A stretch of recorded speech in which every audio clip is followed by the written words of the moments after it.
3 words that I didn't think I was saying anytime soon. Take flight talk. 4th word, baby. Take flight. We taking flight. Oh my God. We got Michael right here. Oh, right here. We got Michael right here. We got Abby right here. And you know what? I don't even know why I'm smiling. I don't even know why I'm so happy.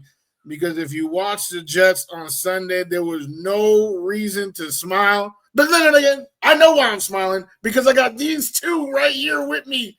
All right, we are right here. We taking flight together. We're gonna be talking New York Jets, and I'm gonna pass it over. Who's more angry? Who do you think? That's a tough. I know that's a tough one. I'm like, did you just see my rant? I had like no positives. That's true. I did see. I actually did see it.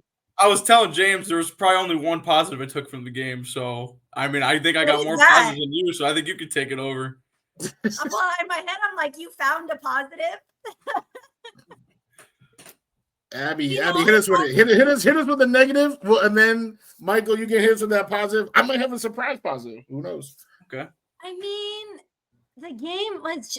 We went from being watchable to unwatchable in 6 days, and I truly cannot believe it. And I truly can't believe we are back here as a team right now because it looks like we took a million steps forward from week 1 and then took 100 steps back for week 2. And I mean, I fully said, like, and I've been saying that 10 toes down, I said that we were going to upset the Buffalo Bills this week.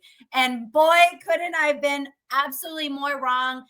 I'm sorry, the game was over very early. It was like, once I saw the fumble with Justin Fields, I was like, there is a serious problem here because they went 3 and out and then the fumble happened. I was like, it's getting away. The game's getting away from us too soon. And you can't do that against a team who's not only playoff bound, they're going to win the AFC East more than likely.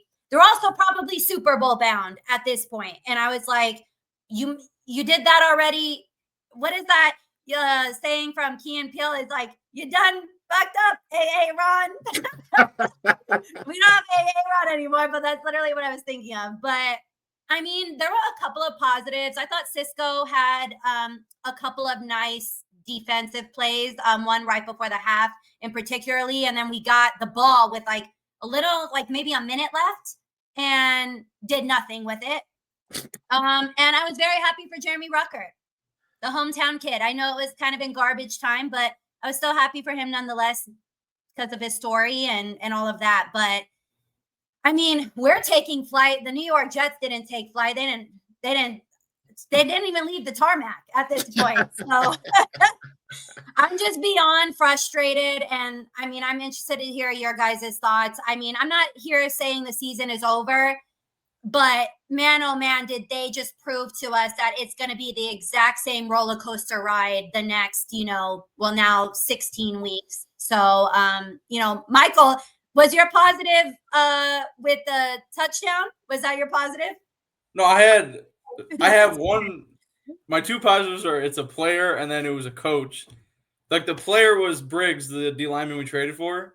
I was telling James he's top 6 right now in interior D lineman in the whole NFL in PFF grade.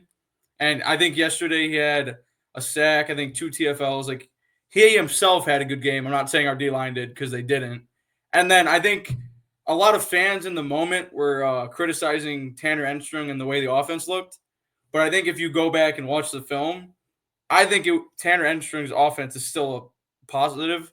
Like I think his scheme, like it's something us Jet fans haven't seen on offense before with like the concepts we're running, pre-snap motions, all that. But I think to your point, I could flip this to a negative and it's more on Justin Fields now because, I mean, those first 3-4 drives, you could probably pull up 7-8 clips where Fields missed an open receiver. And that, like everyone talks about like the first play of the drive is probably the biggest play, like getting the chains moving.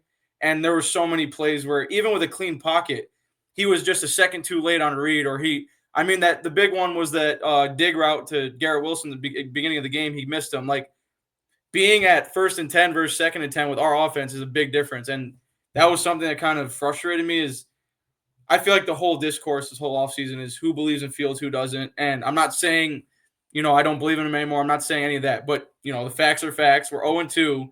and he had a 1.1 QBR. Like, you almost have to try to have that bad of a QBR. You know what I'm saying? So I still give my credit to Engstrom. I still think he's going to be a great offensive coordinator. I think he knows the game amazingly. I think we have talent a little bit to maybe succeed there, but like I said, it's, facts are facts, and we're 0-2. So there's not a lot of positives, but those were like the two that I took with myself.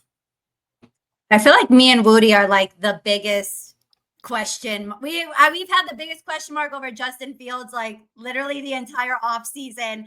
And it's funny, Wudi, you were probably getting like a lot of backlash last week for Justin Fields. And then now this week, oh, you best believe I was coming for people. Yeah. I can't lie, man. It's actually, it's not a question mark. For me, it's a period. I did not think that Justin Fields was the answer for this team. I felt, as a matter of fact, there was a list that I came out with. Boy Green, it was a top 5 QBs to avoid, right? And he had old men like Kirk Cousins on there, Russell Wilson. Oh, I hate avoid them.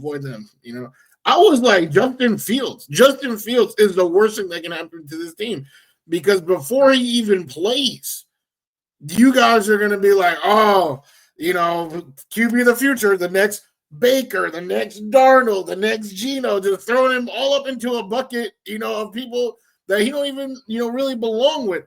And now we're stuck in this, hamster wheel of still not having a franchise QB, but you guys have convinced yourself that he could be, just if, coulda, woulda, shoulda, finally maybe, and it's not going to happen. Of course, that first week, like Abby said, bro, I thought my IG was gonna shut down. The amount of DMs, eat shit, Wudi, do this, Wudi, yeah, come on now, and he played well, but even that game, and I believe Michael said it. I don't know if he said it to me or if I was scrolling, and he said it to somebody else on my IG feed. If you're paying attention to that game, there were still signs that the Justin Fields that we just saw were there. He was late on a couple of reads in week 1. Yes. Okay. He did. His very first completion was wildly behind Garrett Wilson. Like, I'm surprised he caught that. Any other, let me not say any other, but the top 25 quarterbacks hitting him in stride, and he might actually have 10 yards of yak. But he had no yak because he had to look back and get that ball from Justin Fields. Even at the end of the game, right? Because there's a lot of talk about the defense. We could have done this. The lucky DK catch, which all those are true. But it also remains to be pointed out that the offense, like they could have had some longer drives in the fourth, could have scored in the fourth. But what happened? Now, those unscouted looks, right? That was something that Aaron Rodgers was saying. Unscouted looks. Those handoffs in the first half, Justin Fields hot stepping in the end zone. But now they know that it's coming. TJ Watt was there. And he's not even hitting it off the breeze. He's holding it, and now he getting sacked. So, you kind of saw the poor decision making, or the slow decision making, right? I don't want to go too hard on our guy. So slow decision making, inaccurate throws. We saw that week 1, but Tanner Engstrom was so masterful. And again, the unscouted looks, where now the defense didn't exactly know what was happening, that the offense looked great. This time around, the other defense knew what to expect.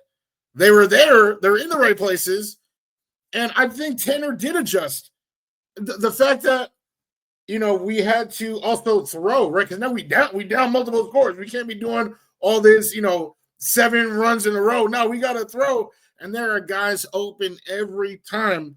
But Justin Fields, late, what I'm saying? Inaccurate. And there you go. So, anyone, people saying, and I'll stop rambling after this, because the number one thing that I heard week 1 to those guys, those people men and women, all right, that were dunking on me week one for, Fields, wow, you looking like Lamar, was that they would tease me and be like, I thought he can't throw. And they point to like 5 throws that he had that game. And it's like, he can't throw. Look at this to Garrett. That touchdown to Garrett. Look at that tight window throw to Rucker. Woo! You see that? The problem is that any quarterback in the NFL has like 5 of those throws in them. The great quarterbacks, that is the norm. The norm is them being able to make those throws, and then the dirt balls are the outlier. But we, as Jet fans, we starve, we hungry, we starve for that franchise QB. We look at one Zach throw or one Fields throw and be like, of course he can throw. But it's not the norm for these guys. It is the outlier. And, until we get a franchise QB, this is what we're going to keep talking about on this hamster wheel over and over and over. This is why he's a rental. That's why we only got him for 2 years. Because even then, sure, they had some faith in him, but very small amount, clearly, because like I said, they were willing to go just a bare minimum with him. But you're right. I mean, there was a wide open pass behind Garrett Wilson. And you could tell, I know Garrett's his boy, but you can tell that Garrett gets frustrated. He's not going to sit there and pout, but I can see the look on his face come on, dog. You know what I mean? And it's we thought that connection was there. But, like I said, I fully have embraced that he's our quarterback at this point. But like I said, after yesterday, this roller coaster ride, it's going to be a long season. I was I'm already waiting for the bye week because I'm not going to lie. We got some tough teams coming up, teams that put points on the board on top of that. And don't even get me started on the defense. Defense made some good plays. Still not very good at the end of the day. And now we got injuries. So it looks like we're going to see Tyrod a lot sooner, potentially this week. JJ, Tay Adams is hurt. I'm our whole defense is to me seeming already to fall apart. It already wasn't great from the start, which I, from the beginning of the season, thought they were going to be a lot better. I was just worried about the offense. And then this week completely shifted. I'm well, shit, maybe I need to be worried about the offense again. So just, it's a roller coaster. Just, Aaron Glenn said, buckle up. I'm already fully strapped in, boy. I got 2 seatbelts on. Damn. I was going to add to there's not a lot to add with Justin Fields thing. I feel like you guys kind of covered it. The only thing I would add for the Fields thing is as a fan and also someone who plays football, I think the most alarming thing to me is this is his, I think, 5th year or 6th year in the NFL. Or I think it might be 5th. But it's the fact that it's his 5th year and those small mechanics, the idea of decision-making, right? And finding your reads. The fact he's still struggling with that into his 5th year. And I understand new coaches, new offensive coordinators, new quarterback, stuff like that. But it is so evident when you watch the film where you try to track his eyes and it's I don't understand what he's reading. You know what I'm saying? And I think that's the most frustrating thing is you have the 3-yard check down to Breece Hall, who's one of the best running backs in open space. You don't have to force that throw to the sideline in double coverage, stuff like that. And I think that's the biggest thing that concerns me is you can't just fix that overnight. That is a confidence thing in a quarterback. That is something you have to build that doesn't just take 1 week, someone's throwing mechanisms. You can change those, their arm slots, stuff like that.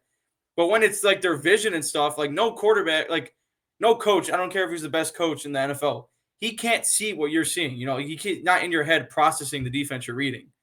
So that's my biggest thing with that. And then defensively, I made a tweet yesterday about Steve Wilks.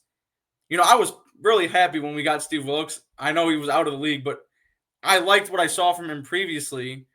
And I thought we had the talent on defense to have a defense that was going to carry us. Because I knew going into the season our offense wasn't going to be anything insane. I've been harping on how bad the receiver room is outside of Garrett the last 3 months.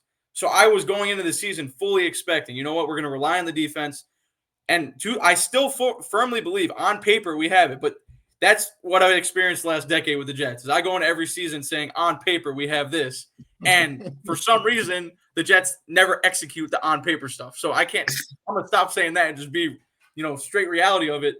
But my biggest thing is this is now back-to-back weeks. You gave up 30 plus.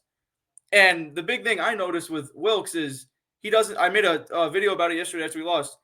I don't know what it is, but he's not disguising anything. Like, we're not disguising any of our coverages. And I noticed it so many times yesterday. We come out there and cover one or we're clearly in zone. And you see Josh Allen, he'll send the running back out just to get a look at the defense. Bam, knows the coverage, sends it back in, changes the play. And then there you go. It's an 18-yard pass to Keon Coleman. Like that happened so many times yesterday. And the thing that made me the most mad is I didn't see any mid-game adjustments from our defense. And it's the same with Wilkes is, okay, well, maybe in the first half, it's clear as day they were reading the defense. So you would think maybe Wilkes would come out in the second half and throw a disguised corner blitz or show cover 2 and switch to cover 1 at the snap. But there was none of that. So it's like, obviously I expect someone like Josh Allen to pick that up, but a lot of the teams we're going to play have these high-end quarterbacks that can do the same thing. So that's my biggest thing. I know a lot of Jet fans are saying it's early on, but that is pretty alarming because it's the first 2 weeks now where it seems like we're like Wilkes' like mentality is a strong cover 1 team. And I just don't think our players have shown that we can be a cover 1 team because outside of Sauce, no one's been good in coverage, in my opinion. Like from what I've seen, Sherwood, I don't know what happened, but he has looked almost unplayable these first 2 weeks. It's not what I expected from Sherwood. And that's just and Brandon Stevens, like no one really thought he was going to be good. If we're just being honest, I'm just going to be completely blunt. No Jet fan was like, oh my God, we signed Brandon Stevens. Like I was really mad we let DJ Reed walk and then you signed someone like him because Raven fans were happy he was gone. And then he comes to the Jets and I'm watching him get burnt by receiver 2s and 3s. Like we never had to worry about that with DJ Reed. So in my personal opinion, the whole defensive mentality needs to change quick because if they keep running the same things, I'm expecting at least 24, 25 a game at this rate, unless we get a complete drastic change in the locker room and the way the players go out and play, because those are our leaders on defense. Like Sherwood is the captain on defense. Mm-hmm. And out there, I saw a clip. He had a clear that Josh Allen's 40-yard run. Sherwood was clearly in a spot. Like that's his only job. Do not let the quarterback leave the pocket. And he steps up and lets Josh Allen get a 40-yard gain. And I know that's just one play, but then it builds on. I think it was a second down or third down. Like those are drive, that kills momentum as a defense. And it's like you lean on your captains and your big players to make a play. And we haven't forced a turnover in 2 games. First 2 games, like I thought this defense had what it took to, fumble, something like that. We haven't forced anything. So when your offense is putting you out there every 2 minutes because we're going 3 and out, as a defense, you have to, do something or it's going to be the game we saw yesterday. So like I said, it's very frustrating on both sides. I don't know what's going to change, but it's not promising for sure.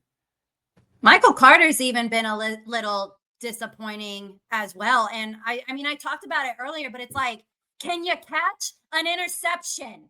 Like it's in your hands. I don't know. We saw like the crazy DK catch in week 1, but I feel like I see other teams bounces work in their favor all the time. You see crazy shit happening. It lands up in the person's arms it's supposed to be in. And that does not happen for us. And it's just the same level of closeness each time. And you can tell the players are getting frustrated. And it's like, well, dude, I don't know what else to do. You should have had that at the end of the day. You know what I mean? So the defense on paper, I thought we were going to be off a lot better. And it's now very concerning. And I'm not over here, like I said, I'm not going to say the season's over week 2. You know what I mean? There's still a lot of football to be played. But you got the Buccaneers who are playing the Texans right now. I'm watching it in the background, looking fairly well. You got Miami. So I don't know. The Jets are not great on Monday Night Football. I'm just going to say that much. And then you got the Cowboys who are at least putting up points, going into overtime. So it's just like the schedule's not going to get any easier. Sure, Josh Allen's just one quarterback, but I'm glad you mentioned that, Michael, about the quarterbacks that we're facing. They're all going to be like that from here on out, so you're going to need to make the adjustment. Yeah, I mean, I'm not going to lie. Like, I feel like, you guys are a little bit higher on the defense than me. I feel like I don't want to say ass. Well, they've been playing like ass. But coming into the season, no, I think too much, and this is, maybe I'm just a truther from my guy, Mr. Clean, Mr. Robert Saleh out here doing his thing undefeated in San Fran. But like I just feel like the defense, that was his defense built in his vision and his guys. You see it with Bryce Huff, Bryce Huff. He's one of the best examples for so many different things that I bring up. But the one for this is Bryce Huff was a damn near superstar for the Jets, right? Everybody wanted to keep him. He got the $50 million contract, went to the Eagles. The Eagles laughed at him, just threw, him and the cheesesteaks just out of Philly. And then he makes a game-winning play back in San Fran in Saleh's system, right? Like, he just has those type of guys. DJ Reed, the only reason why he was a Jet was because he wanted to specifically play in Saleh's system, and he felt like he could get a big payday playing in Saleh's system, and that's exactly what just happened. So going from that, where a guy clearly knows what he's doing to get these people, playing well and getting paid, to now, AG has a different style. Steve Wilkes, now we're talking, philosophically completely different, right, on the defensive side of the ball. And I feel like Michael hit the nail on the head. Like, Sauce is really the only one that's like built for the defense that we run in. Like, come on now. Like, and I think that's been a huge issue for the offense for so many years, that we keep trying to put these square pegs in round holes, talking about like, this person doesn't run, doesn't play special teams. This person doesn't have so why did you draft this dude in the second round if you're saying, he can't run the route tree that you need? Like, why are you doing that? Like, stuff like that. We were seeing that on offense for years and years and years. And now I feel like, and maybe it's too early, it's too premature to say this 2 games in, but it just feels like that's what they're doing on defense now, is switching up the philosophy. And they got a unbelievable amount of square pegs, and they just not, Nope. It's like watching my daughter. She's 2. She's trying to, nope. That's not the start, and that's what Steve Wilkes is out here trying to do with these players. The defense, man, terrible, literally terrible. Like you said, 30 points. Like, it's like, what? Baker's not going to go off? Baker's going off. What are you talking about? Like, I don't know when that onslaught is about to be over. To both of your points, right? The opposing QBs, is barbecue chicken. I mean, I first of all, I got so mad when I saw Elijah Moore catch that game yesterday. I was like, of course. And guess right now, I'm even watching the game. I think Reddick's with Tampa now. He's making plays, and I'm like, oh my God. We were talking about Conklin right before this. I'm like, everyone doing better without us. I cannot stand it. I cannot stand it. So yesterday was hurt. The biggest thing. I saw this when I was watching the Falcons game, because, of course, ex-Jets always seem to shine other places. They put, one-on-one interview with Jeff Ulbrich up there, and they asked him about his days with the Jets, and it was actually a great answer. And I think it's going to be, I mean, obviously it's only 2 weeks in, but I think it's going to be the biggest question to see if the Jets defense can respond, is they asked Ulbrich why didn't he succeed in New York, and he was saying his biggest problem was he had a defensive structure in his mind and scheme that he wanted to run, and he was going to put it out there regardless of the personnel. And we saw that with the Jets defense last year, that he wasn't maybe necessarily playing to our personnel, but he was playing to his scheme. And that's usually the coaches you see in the NFL that don't work out. Like guys like Brian Flores, he will change his scheme depending on who's in the game. And that's why he's one of the best defensive coordinators in the game. So that's why he was saying when he got to Atlanta, he realized he needs to change his scheme based off the players he has. And the Falcons defense to me has looked pretty good these first 2 games.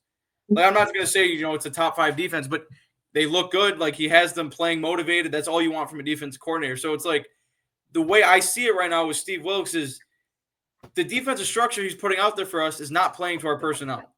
Because like you said, I completely forgot to cover that, but with Michael Carter, he's looked horrible in coverage. I mean, there's so many plays you could circle. Stevens, like I said, sure, like, our guys who are supposed to be good in coverage are not good in coverage, and that's just how it is right now. So I know, like, Glenn is – you could tell Glenn's a hardhead. I love the mentality, but at some point you have to be realistic about it too. And as much as you have to bury your ego as a coach, you have to do what's going to be best for your team to win. So I know Glenn and I know Wilkes probably want to keep this, hard-nosed football, cover one-on-one, but we've given up 30-plus both weeks, and it doesn't look like much is going to change with that. So you need to go out there and you have to adapt. It's the NFL. That's the only way you could win. It's like they said, Glenn likes to say it's week to week. Well, if it's week to week, you have to change your game plan week to week. You know what I'm saying? We can't be going out there running the same thing on defense each week because then teams are picking us apart. So that's, I think, the biggest test is, obviously, at the end of the day, we could criticize coaches, but it does come down to the players. We always say that. So, our big names who we keep paying, they do need to show up. But it is also a scheme thing. It goes hand in hand. If the right scheme's in place for that fits off these players' needs, it usually ends in good results. So I think that's going to be the biggest challenge going forward. But to go off your point, it always does suck seeing the ex-Jets just miraculously doing better every time they leave us. But then we get other players who are good, and they come to the Jets and they forget how to play the sport. So can we talk about real quick Michael Clemens? I've been done with him, but oh my God, so aggressive at the wrong time, dude. I don't know why I didn't even want him on the roster. And it's like, I'm interested to see you let Xavier Gibson go. I expect that same level of accountability. I expect something on my Twitter feed either tomorrow or Wednesday, because that's a no-go for me. He does this all the time. Yeah, it's clearly a habit now. Based off the press conference from Glenn, like he said, obviously it can't happen, but it looks like it doesn't look like he's going to get cut based off the way Glenn answered that. And that's something that's going to make me so mad, because what has Clemens done? Gibson didn't do anything. Okay. I was not a Gibson hater, but I didn't think he deserved to be on the team. But if I'm going to, I want to be fair to all the Jet players. So if I'm going to have that same, feel towards Gibson, damn sure it's going right to Clemens, because he has not done anything. And I know we're thin at D-line, but he's just a body at the field. That's all I'm saying. He is not changing the game. If anything, he's changed the game negatively. That's what he does. Yes. Like those characteristic plays, he is known for unsportsmanlike conduct. So you can't just go up there to the Jets media and be like, we know it can't happen, we're going to address it. Like, he knows he needs to be better. Well, he's known that the last 3 years, and he continues to do it. So what does that say about him as a player then? That's not something you can just change overnight. That's why it's so frustrating. Yeah, and I always think of that. What is that clip of him? And he was saying everyone F you. And then he's always getting into it with Deion Dawkins. I'm like, you just bringing the drama over here, bro. Yeah. And I can't lie. Because I know the fanfare, year one, the fanfare was, everyone loved, I forget, it was Halloween costume or something. And then he had good plays, right? He, against the Packers, I'm talking about his rookie year, blocked the punt, had a couple, sacks. So I was like, damn, because that 2022 draft class, Clemens is in it. So it's all right, let's go. But nah, it's been all downhill from there. And I think Michael already said why he probably isn't going to get cut is the thinness at D-line.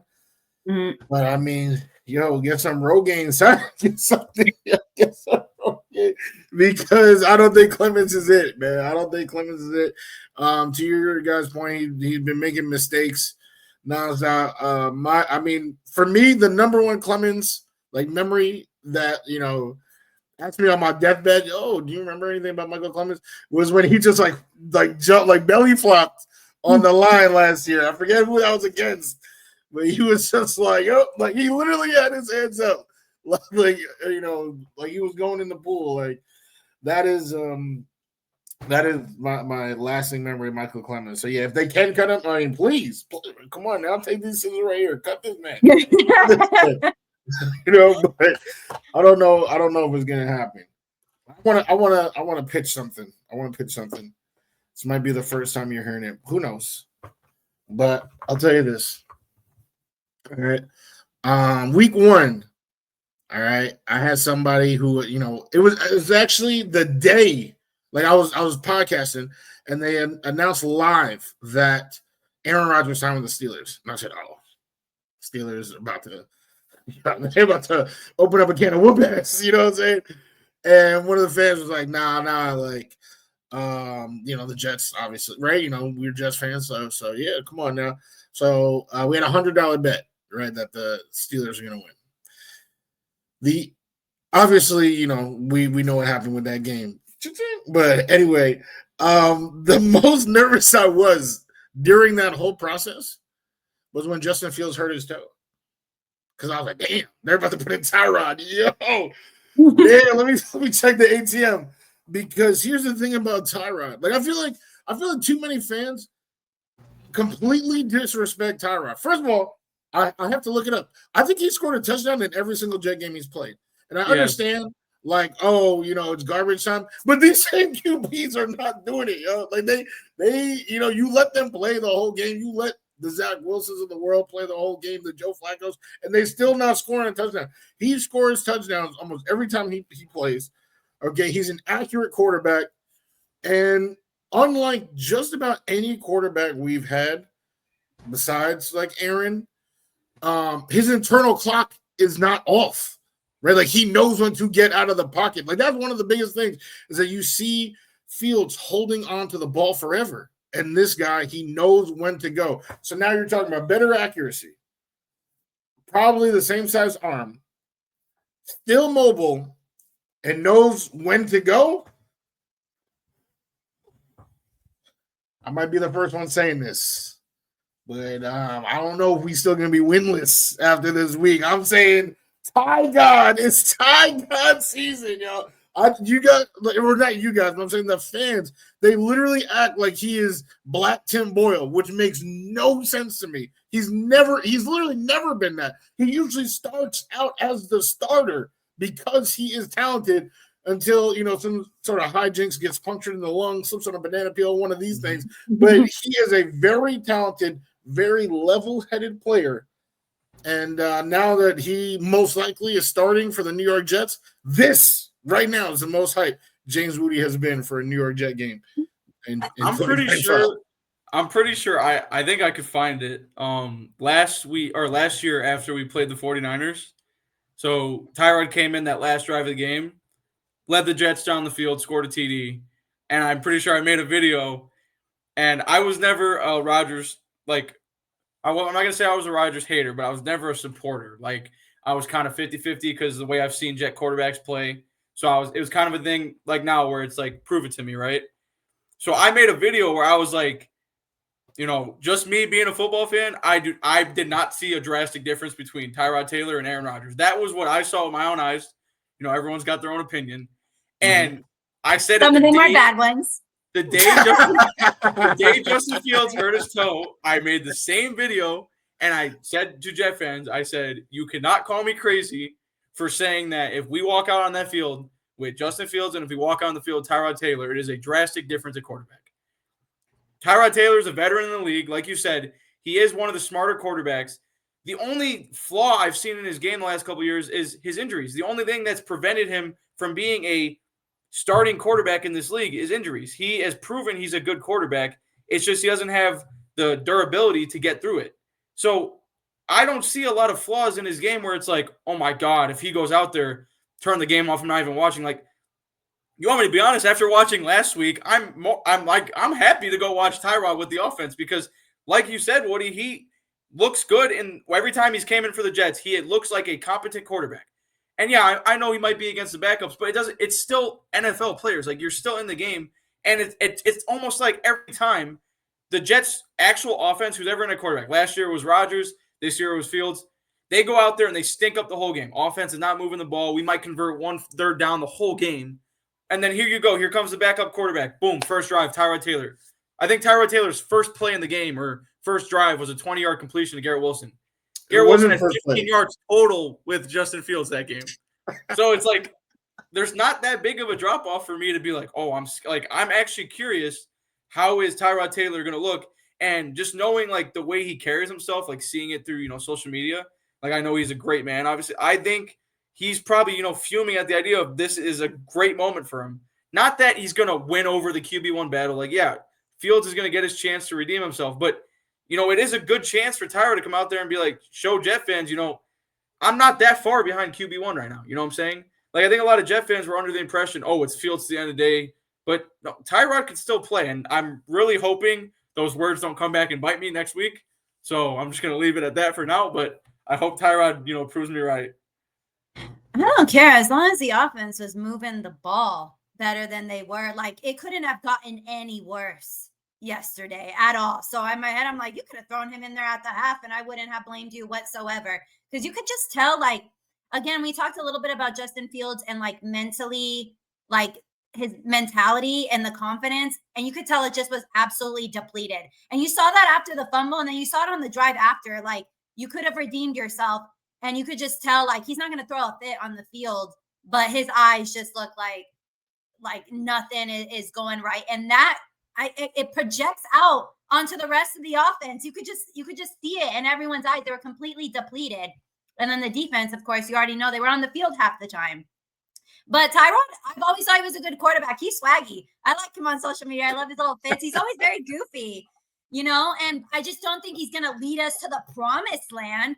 But, I mean, he's definitely going to make it competitive. So I don't know why people are so down on him. He's a very competent quarterback in the league. He's had success in the league as well with other teams. I mean, yeah, exactly. That's what I'm saying. The Bills, I mean, look, and he was the guy before so many other guys. But before that, right, he was on the Bills. They made it to the playoffs with him at the helm. He was the starting QB for that season. Directly after that, he was the guy before Baker, the guy before Herbert. I think there was one other guy that he was the guy before. He was with Daniel Jones in New York. When Daniel Jones got hurt, they won their first game with Tyrod. I remember after the first 3 games, they had that infographic. Daniel Jones' first 5 games and Tyrod's 3 games, and Tyrod was way better in every single statistic. I mean, I know now, Daniel, you can't tell a Daniel Jones fan shit right now, but I feel like that's another point, though, of the ability to survive in the calamity, right? When things are going well, you can do this, you can high step, you can do that. But to Abby's point, you fumble, oh my God, everybody's judging me for that fumble. Oh God. Like those young, inexperienced guys, like, there's a difference between someone like that and someone like Tyler who's been here 15 years. I mean, even Jameis, right? He threw an interception. He literally do not give a fuck about that interception, right? He's just out there the next time and just, can the Lord deliver me from the next one? All right, like, let's go. We out there. And like that type of veteran confidence in yourself, right? Tyrod has it. He got it. And we know he's accurate. We know he's accurate. We know he's mobile. To Michael's point, I really think the only thing stopping him from having a consistent job, like being like a stopgap, like one of the, like a Sam Darnold, is that he hasn't been getting hurt. He gets hurt all the time. God damn, the man gets hurt. So that's, unfortunately how his story goes. But for this game, where concussions now, especially with the protocol, you got to do all these different things. I'm assuming Fields is out. If it's Tyrod for this full game, I am extremely excited. I would bet the over. And I know, Michael, you don't want words.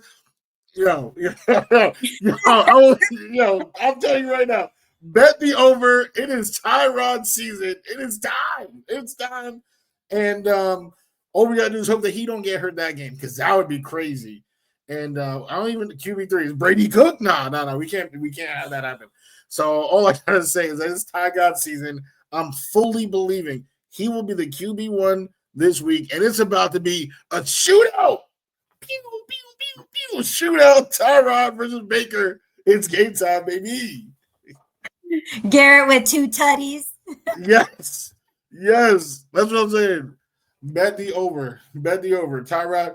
And he always finds Garrett. He's always looking for Garrett. I think Garrett had 3 catches in those short time Tyrod was in. I remember I checked the box score, like, after the third quarter, I was mad, obviously, as every fan was. So I was like, you know what? I'm going to go watch a different game. I chose happiness at the moment. Went to go watch a different game. But I was curious because, I always had that thought where I was like, I think Tyrod Taylor still has it, as he does. So I was like, I'm going to go check how he's doing. And first play, there's a 20-yard pass to Garrett. I checked the first, 3 quarters of the Fields. I think Garrett Wilson had maybe 12 yards or something. I went on box score. It was 4 catches, 48 yards or something.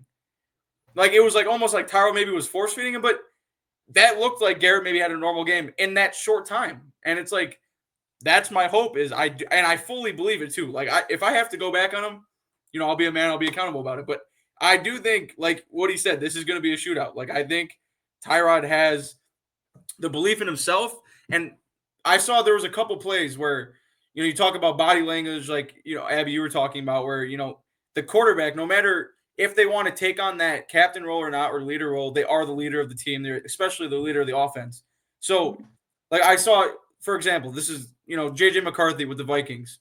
Complete, worst, horrible game yesterday, right? But that is a rookie, even against the Bears, that fourth quarter win they had where they came back and he looked phenomenal in the fourth quarter. As a rookie in his first career start, he is out there after he throws a pick, going up to one of the best receivers, Justin Jefferson, telling him, believe in me, hyping up his offensive line. That's a rookie carrying himself like that. That's what you want out of your quarterback, because look what happened. The offense rallied around him, and they won. They shouldn't have won that game, but they did. And then you look at yesterday with the Jets, I think it was that drive before half where we should have stole points. Fields had that nice scramble, and then, of course, the Jets offense stalls. And he's walking off the field, helmet's half off. You see his head down. He's not talking to anyone. I understand you have the fumble, right? It's that's how the league goes. You're going to have mistakes, but you have to have that presence, especially on the sideline, where that's something that, I don't know, you guys could join in on this, but from my time as being a Jets fan, that's been my biggest pet peeve with especially the Jets offense, is there's not a lot of quarterbacks that we've had that I can recall. When stuff is going negative in a game, I see those clips like I saw of J.J. McCarthy hyping up the sideline. The only one I could actually think of is Ryan Fitzpatrick, because I remember clips from 2015. He would, fumble, pick something, and I would see him hyping up the receivers, hyping up the offensive line. And, 2015 was the last memorable season I enjoyed. 2015 is what I strive to get back to. So when I keep seeing that, I saw it with Rodgers last year. He was sitting on the sideline. No one's around him, talking to no one. You look at Fields, who throws a pick. He's not even looking at the, computer, seeing what he did wrong. Just hanging your head on the sideline. That's what's something that, kind of angers me is we need a leader at quarterback. And I know it's early. I'm not saying Fields is not, whatever. It's just, it continues down this Jets line where it's when will we get someone that can lead from the sideline, good or bad? Because as you guys know, it's a roller coaster of a game. You're not always going to be, great plays. You're not always going to have bad plays, but it has to be a quarterback that, like you said, Steelers game, Fields is high stepping to the end zone. Well, I need you to have that same type of energy after you throw a pick. And I know that's probably one of the hardest things, but not even after you throw a pick, after 3 and out, you should be hungry to go back out there and get points the next drive. He fumbled and then had a chance to redeem himself, and we don't get any points out of it. So it's stuff like that where you have to build off that. So that's just something that, it continues with the Jets, I guess. The struggle at quarterback. The tale as old as time. I want to mention one thing about Justin Fields because it pissed me off. He got hit late, and no New York Jets quarterback or player would ever get that call. I've seen Garrett Wilson get hit late plenty of times. We'll never get that call. And Justin Fields didn't get that call. And it absolutely pissed me off because God forbid you poke. Remember, I've always said this. I'm a diehard New York Jets fan, but I love Josh Allen. It's hard to hate the guy. He's just so fantastic, but God forbid you poke him and man, and he came shit even yesterday. I was so happy because I was like, it was pros and cons because I have him in fantasy. So I was like, I need you to go back out there. But in my head, I'm like, you got a bloody nose. Keep his ass on the sideline. And they were still moving the ball without him. And I was like, oh my God. I don't know. The Bills defense really didn't scare me going into this game for some reason. They were without key players. That's what blows my mind with the Jets. Is we look like we get so lucky, around the league. We'll go against an opponent and they have Ed Oliver was the reason they beat the Ravens. He forced that amazing fumble. We get lucky that he's out and they have key players out, and we do not score a touchdown with our starting offense. Mm-hmm. Who else does that happen to?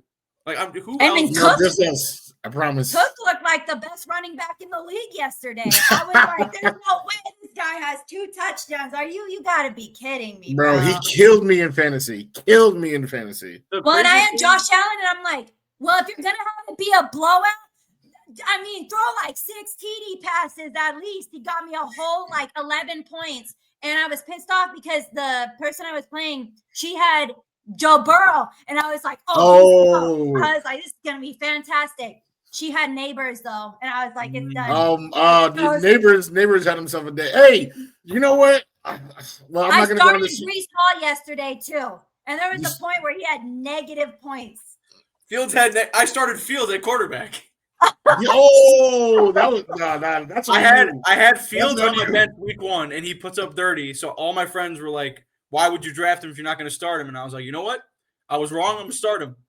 Start him, and he gives me 3 points, and that he's Who's probably your the other reason why I QB? lost this week. So that's great." Who was your other QB? Bryce Young. Yo, what the yo? I'm gonna have to pick up some waivers, man. It's bad. Yo, my Seriously. God. You I didn't. was You at know, My thinking was so off. I thought I went into the season maybe overhyping Fields a little bit, but with the way Bryce Young looked the last like 8 weeks of the season last year, I thought the Panthers were going to be decent. I mean, he looked good as 21, as a real team. I'm with you, but for fantasy, nah, I can't. I cannot be picking Bryce Young on my fantasy spot. Look, it's perfect. You have to think about it this way: is the person that you're drafting someone who can be a top 12 quarterback, or however many leagues? Right? I mean, how many teams are in your league? So if it's 10, 12, 14, can they be a top in your league? And if the answer is no, then you gotta leave Bryce. You gotta leave Bryce alone. Damn, I'm that's gonna have crazy. to make some changes at quarterback. But I have Burrow. You genuinely chose those 2, which is crazy. You what? You what? Because Michael genuinely chose Bryce Young and Justin Fields. And I'm like, the person I have on my bench is I have CJ Stroud on my bench. Okay, there you go. See, yeah, I had Burrow and Stroud. Once my other two in Burrow, I didn't even draft a backup because I was like, Burrow is good. So that team is. I gotta pick up Daniel Jones. Like, yo, no, I'm not looking Daniel right Jones now. is looking insane all of a sudden. Like, why can't we get that luck? Oh, and then I had the Broncos defense with negative 0.5 points, and I was like, I'm done. The whole week is cooked. Yep. The whole week. Damn, that is rough. I can't lie. I gotta actually check. Because I got blown out. I was up 15. Oh my God, let's go. Oh wait, no, never mind. I'm winning right now by 5, but I have Bucky Irving's my last player, and then he has Brock Bowers. So I basically need. You need a Bucky TD or something. Mm-hmm. You need like a. Mm-hmm. No Bowers, because Bowers he's like he a little hurt though, so He's questionable. Hopefully they put him on a count snap. Pitch count, yeah. Yeah, I'm up 15, which I know that sounds good, but like Jacoby Myers had 13 last week. Mm-hmm. So yeah, I'm going against Jacoby, and I got the Houston defense. Right now has 3, but as we know, that number can go down. Mm-hmm. Yeah, I don't know. We're gonna see what happens. That's a conversation for us off air, but on air, it's definitely been a rough 2 weeks for the Jets. All those people that were hitting me up talking about Wudi, you got to believe 12-5, we're coming. I hope those people Crazy have detox. Say Wait, I don't think I got either of your for both of you your predictions, your record predictions. I said I firmly believed going into the season 7 or 10, or I said on the top end 8 or 9. But after these first 2 games, it's definitely changed. No, come on. No, I see a path. I really do. Wudi, what did you have? I had 7 and 10. I commented on the rant show. Oh, yeah, we both had 7 and 10. Yeah. The thing is, when I made my prediction, I think there was a video of it. I had the Bills beating us both times because I just knew I don't think we're going to beat the Bills. But I did have us beating the Steelers week 1, so obviously there goes one of my wins. But we could, with the way the Dolphins look, I had us beating the Dolphins both times, and I think we should obviously split one with the Patriots. But the rest of those games, like with the way we've looked, it's like I don't know what. Like obviously, it's so hard week 2 because it's like what Jets are you going to get? Because week 1, offensively they looked competent, like we said, but still defensively, there's not like it only looked good on defense because the offense did its job. Because you go to this week, offense completely, shit the bed, and then you look at defense, they obviously didn't do their part. But the thing I saw on Twitter was someone, it was trending after the Jets game. Someone posted how Rodgers looked against the Seahawks defense, and it was like, I think it's time to start talking about the Jets defense because we let Rodgers come in week 1 and pick apart the Jets defense. I mean, 4 TDs, 250, no picks, and I know we dropped picks, but he still had no turnovers. And then the Seahawks made him look like the Rodgers I saw last year a couple games where he was late on throws. They were bringing, backside pressure where he wasn't seeing it. He was getting kind of confused at the line. Like they made not just him, they made the Steelers not look that good. And as we know, I think the Steelers are a top team in the league. So to me, that was kind of like another thing to make me concerned about the Jets defense, where it's like we let the Steelers put up 34 against us, and Rodgers looked like a top 8 quarterback, and then the Seahawks, who on paper, I think the Jets are better than them at defense, but clearly, the Seahawks went out there and performed. The Jets didn't. So that's why it's hard with I don't know what Jets we're getting. And that's the whole thing is, Glenn keeps preaching, like the specific mentality and everything, but it's like that hard-nosed football idea is only good if the players buy in. You know what I'm saying? And I'm not saying like it's hard to know which players are bought in. Like someone like Garrett, Sauce, like I know those guys are bought in, but for you to have the hard-nosed idea and to always preach it, it only works if the whole team's bought it. Like that can't be a thing where it's one dude in, one dude. Like your whole team has to be in on the idea. And I see a lot of like, I'm not as far as some of these people on Twitter who are coming for Glenn's throat already, where it's like, it's 2 games. Like he's a first time. I mean, go look at the Bears with Ben Johnson. They had higher expectations than us. Like the people thought the Bears could be a legit playoff team and probably still do. And you could argue their defenses look worse than Arsenal. I mean, they give up 50 to the Lions, who look flat in week 1. So, the Bears have their own thing, but it's a first-time head coach. Like he said, it's you can't just go like the only thing that made me mad, like the only critique I'll have towards him for that press conference is he went up there and said that, like football fans, but Jet fans too, are like, they expect results so fast where it's like, you can't just come and win the Super Bowl. And it's like, I saw a lot of people kind of take, like that a little offensively because it's like, as a Jet fan, you can't tell us about taking our time. Like we haven't made the playoffs in 15 years. You know what I'm saying? So it's like, it's not a normal situation where it's like, we don't have Super Bowl aspirations. Like, no, our win total set at 5. Like we just want to have some glimpse of hope for a future. And it's like, when you go out there, like the way we did yesterday, you make every Jet fan think this is the same old Jets we've seen the last decade. Like that's the biggest thing is I love for you to keep preaching the stuff you are, but like I said, it's a result-based league. So words are great, but we've seen Robert Saleh, we've seen Adam, like they go up there, oh, it sucks to lose. We're working on it. We're fixing it. But it's at some point, when are you going to be tired of just hearing it and actually go show results? And that's the biggest thing is in the time I've been a fan, like I said, since 2015, I haven't seen results.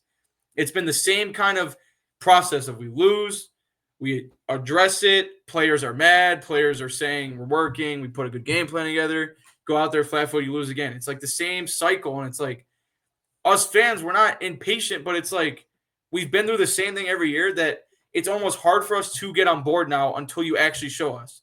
Because we've bought into the hype. Like, when we got Rodgers, everyone was like, this is the year, man. You buy into the hype. Well, bam, there comes an injury. Well, we were still bought in because he played last year, and then bam, you have 5 wins. Like, they always try to, there's always something that counteracts the way Jet fans are feeling about the current moment. So that's why it was kind of like a thing. I'm not saying Glenn meant it in any type of way. It's just, I feel like as a fan, we do have our right, to that opinion because we haven't won anything. Like, no one said we're going to go out there and win the Super Bowl, but I'm just looking for not to get blown out 30-3 at home, especially against a divisional opponent. And that's the best point is like, I always said too, I just want to be competitive and see progress throughout the week. You've already shown us through 2 weeks, we were up and then down, up and down. There's no level of consistency there. You know what I mean? So it's beyond frustrating. Like, again, a divisional team that you see twice every year, it's the same shit twice every year. You should be well prepared. And it's just, again, and it goes back to the halftime. Now you know halftime adjustments. Like, even you're seeing from just being a fan, like, what's going on. And it's like, coaches, hello. Like, why isn't it? Are you not seeing what I'm seeing? I don't get it. It's frustrating. Definitely frustrating. I mean, I was in the minority. I literally had to, like, listen to Man in the Mirror and like have I'll come to Jesus moment in order to pick myself up to root for this current regime. And I'm here. I support them. But if you fast forward, or sorry, not fast forward, just rewind right back to February, everyone hated Wudi Johnson, right? They wanted to, sell the team. Do we need a new coach? And as a matter of fact, I would say the majority of the fan base was like, don't even tell me this person works in defense. If we need an offensive mind or offense, stinks. We need offensive mind. At that time, I was saying, I don't care about none of that. All right. Offense, defense, we trying to win games. Doesn't matter. I don't care which side of the ball. What I would prefer is somebody who's been a head coach before. So I was team Vrabel, who maybe he was just playing with us. Team, and this is a name I was so happy to hear it earlier on this pod, Brian Flores, somebody who was successful in his role. I was just hoping to see that. But instead, we got a first-time head coach, formerly DC, that is bringing in an offensive, mastermind as his OC from a successful organization, which is literally what we've been doing. Saleh, Todd Bowles, like that's literally what we've been doing. Gase was the exception, but if you look at every single Jets head coach, even from the year 2000 moving forward, man, even ranks, right? We're taking first-time we're taking DCs and making them a first-time head coach. Every coach besides Adam Gase since the year 2000. So all I wanted was just somebody who's been a coach before. But what was the kicker for this one? Oh, this one, he played for the Jets. And everyone went crazy. I'm telling you, I was seeing bras up in the air talking about, like that was going crazy for AG. But it's like still kind of the same thing. So that's why I had to, despite it in my heart somehow, to just try to convince myself that somehow, some way is going to be different than every other one that we've had. So with that being said, come on. He's working on it. We'll see. One thing I do think, though, that I truly do believe in my heart is that Tanner Engstrand can get guys open. I do believe that. So that's they were open yesterday. They were, yeah. But now we got Ty God, right? We got Ty God who's going to deliver, all right, special delivery, Uber Eats with it. And then, the defense, that's now the problem. Is like, there's nothing I can say defensively that makes me say, ooh, we got this. And I really don't think, Sauce is great, obviously. Quinnen, you guys know how much I love Quinnen. I love Quincy. I love Jermaine. Every other person on the team, I feel like is like a gimmicky or like gadget type player that Saleh knew exactly what to do with.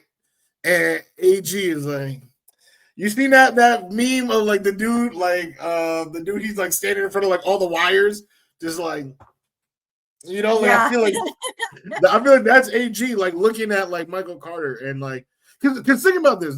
These are underrated things I don't think the average person realizes. Michael Carter, when he was drafted, he was a safety.